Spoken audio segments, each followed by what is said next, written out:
안녕하세요. 오늘 굳이 베드락으로 해결해 보았습니다만 이라는 약간 좀 덕후스러운 제목으로 발표를 하게 된 인하대학교의 김건탁입니다. 이렇게 만나 뵙게 되어서 진심으로 반갑습니다. 저는 우선 클라우드 아키텍처, 그리고 컴퓨터 네트워크, 그리고 사람을 되게 좋아합니다. 그래서 이따가 언제 어디서든 편하게 스몰 토크 걸어주시면 드리겠습니다. 우선 오늘 발표는 이런 목차로 진행을 할 예정입니다. 우선 발표에 대한 소개를 드리고 발생한 문제점과 이를 해결한 방법을 차례차례 소개드리고 발표를 일찍 마쳐보도록 하겠습니다. 자, 그럼 오늘의 발표에 대해서 소개를 드려볼까 합니다. 이 발표를 통해서 개념으로만 알고 계시던 SQS와 조금 더 가까워지실 수 있길 바라고요. 또한 아마존 레코그니션, AWS 람다의 조합으로 아마존 베드락의 능력을 조금 더 끌어올리는 방법을 소개해드리고자 합니다. 그럼 제가 기획하고 진행한 프로젝트에 대해서 짧게 소개해드리겠습니다. 혹시 이 사진이 뭔지 아시나요? 학창시절의 추억 한 켠을 차지하고 있는 롤링페이퍼입니다. 롤링페이퍼는 한 사람을 위해서 여러 사람들이 글을 작성해주고 전달한 선물이죠. 이 한 사람을 위해서 여러 명이 자신만의 편지를 선물해준다는 감성이 너무 좋았고, 그래서 이를 프로젝트화 해보고 싶었습니다. 근데 이제 약간 요즘에 대세인 생성형 AI를 곁들인. 자, 그럼 롤링페이퍼의 주인공을 제 최애 캐릭터인 부리부리 대마왕으로 해보고 시작해보겠습니다. 시작은 주인공이 입력한 성별과 나이만으로 생성된 최초 이미지로 시작을 합니다. 한 친구가 부리부리 대마왕의 얼굴에 대해서 설명을 작성해줬습니다. 코가 돼지코야. 그러면 이 돼지코라는 설명이 최초 기반 이미지에 반영되게 됩니다. 그 후에 많은 친구들이 설명들을 추가해주면서 스택이 쌓여가듯이 주인공의 얼굴과 점점 닮아져가는 그런 서비스를 기획하고 준비해봤습니다. 이런 이상적인 흐름을 기대하면서 화면과 같은 아키텍처로 구현을 해봤는데요. 프론트엔드 배포는 AWS의 앰플리파이를 사용했습니다. 클라우드에 대한 지식 없이도 빠르게 배포가 가능한 완전 관리형 서비스라는 장점이 있었기에 그래서 사용하게 되었고요. 모든 비즈니스 로직은 AWS의 람다를 사용했습니다. 각각의 람다 함수들이 아마존 다이나모DB, 아마존 베드락, 그리고 아마존 S3와 상호작용하며 게임 생성, 그리고 사용자의 입력 처리, 그리고 이미지 생성까지 모두 수행합니다. 이렇게 구현하면 쉽게 될 줄 알았습니다. 근데 이러한 이상적인 흐름을 방해하는 문제점이 있었는데요. 이번 섹션 SQS, 제일 먼저 너부터 생각나더라 에서는 기존 아키텍처에서 발생할 수 있는 문제점에 대해 알아보고 이를 아마존 심플큐 서비스 SQS를 활용하여 해결한 사례를 공유드리겠습니다. 친구 A가 현재의 이미지를 보면서 얼굴의 어떤 부분이 바뀌어야 부리부리 대마왕과 닮아질까 고민하고 있습니다. 부리부리 대마왕의 코는 원래 앞에서 봤을 때 왼쪽 콧구멍이 오른쪽 콧구멍보다 크기 때문에 이러한 특징을 반영하기 위해 왼쪽 콧구멍이 오른쪽보다 더 커, 짝짝이 콧구멍이야 라고 설명을 작성해 주었습니다. 그럼 이에 대한 설명을 최초 기반 이미지에 반영하기 위해서 베드락에 이미지 생성을 요청합니다. 베드락은 이미지를 생성하기까지 1분 미만의 시간이 소요됩니다. 이미지가 생성되는 동안 또 다른 친구가 등장했습니다. 이 친구는 첫 번째 친구의 이미지가 아직 생성 중이기 때문에 최초 기반 이미지를 보고 설명을 입력하게 됩니다. 안타깝게도 부리부리 대마왕의 짝짝이 콧구멍이 인상적이었던 두 친구는 똑같은 설명을 입력하였습니다. 근데 여기서 다른 설명을 입력해도 무관합니다. 사용자의 입력이 이루어졌으므로 두 번째 사용자의 설명이 반영된 이미지도 생성을 시작합니다. 그런데 이 두 번째 사용자의 결과물은 첫 번째 사용자의 결과물을 기반으로 생성이 되어야 합니다. 스택이 쌓여야 하니까요. 근데 화면과 같이 첫 번째 사용자의 이미지 생성이 완료되지 않았다면 당연히 기반 이미지로 사용할 이미지를 불러오지 못하고 에러가 발생하게 됩니다. 왜 이런 문제점이 발생했을까요? 그 이유는 바로 사용자가 설명을 입력하는 이벤트에 의해서 이미지가 생성되는 펑션이 실행되기 때문인데요. 그렇다면 사용자가 입력을 하더라도 이전 이미지가 생성이 완료되기 전까지 기다리다가 처리하면 되지 않을까? 라는 생각을 했었습니다. 하지만 앞서 아키텍처로 보여드렸던 것처럼 현재 모든 비즈니스 로직은 AWS의 람다를 사용하고 있습니다. 람다의 특징 중 하나가 바로 스테이트리스하다는 점인데요. 즉, 람다 함수는 실행될 때마다 새로운 환경에서 독립적으로 새로운 환경에서 이렇게 실행되며 람다 자체만으로는 컨텍스트를 저장하거나 이전 실행 상태를 참고하기도 어렵습니다. 이는 서버리스 아키텍처의 핵심 특성이자 장점이지만 동시에 우리가 개발을 하면서 고려해야 하는 중요한 제약사항이 되기도 합니다. 또한 람다 함수의 최대 타임아웃 시간이 15분밖에 되지 않는다는 점 또한 오랫동안 기다리지 못하는 이유가 되기도 합니다. 그래서 이 문제를 해결하기 위해서 필요한 건 이벤트 스토어라고 생각했습니다. 이벤트 스토어는 이른바 큐잉 방식으로 이전에 비즈니스 로직이 처리하고 있던 작업이 완료될 때까지 이벤트와 관련된 모든 데이터를 모아뒀다가 처리해줍니다. 이벤트 스토어로 사용할 수 있는 아마존 심플 큐 서비스 SQS는 AWS에서 제공하는 완전 관리형 메시지 큐 서비스인데요.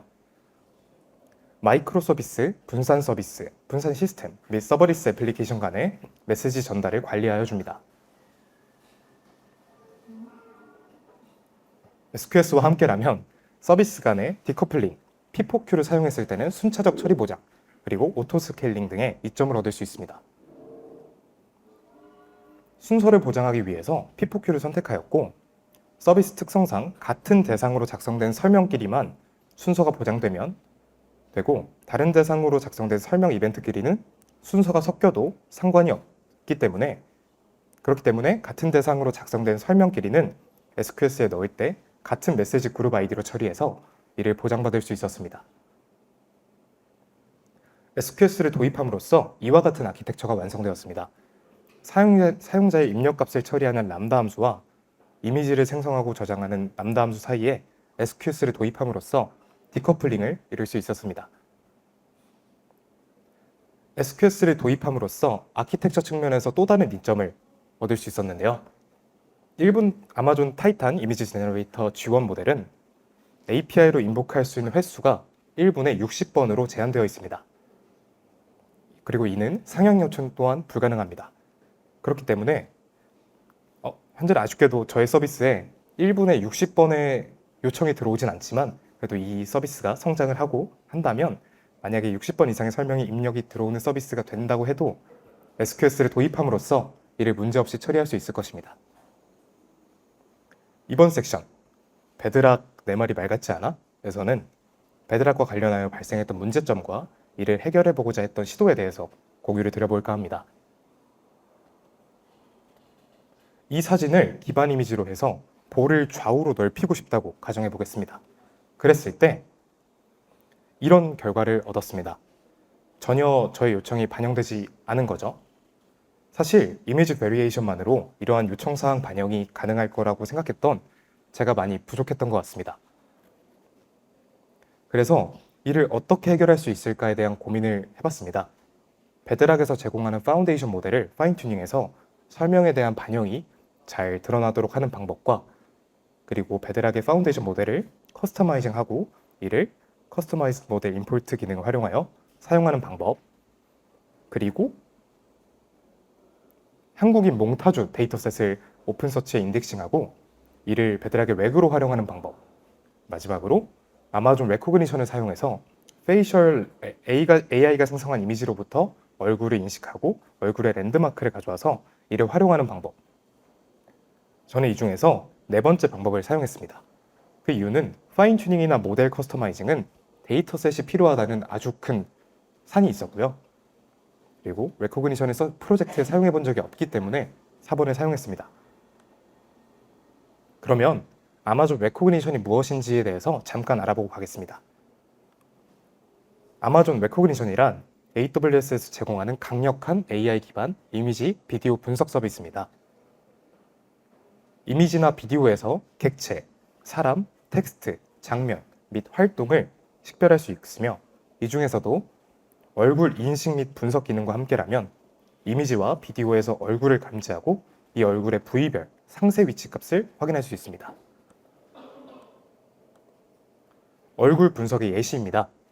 아마존 타이탄 이미지 제너레이터가 생성한 이미지를 레코그니션 API에 요청하면 오른쪽과 같이 얼굴 부위별 상세한 위치 값을 리턴받을 수 있습니다. 그럼 본격적으로 레코그니션을 활용하기 전에 사용자의 설명, 문자열을 어떻게 파싱해서 사용하나에 대해서 말씀드리겠습니다.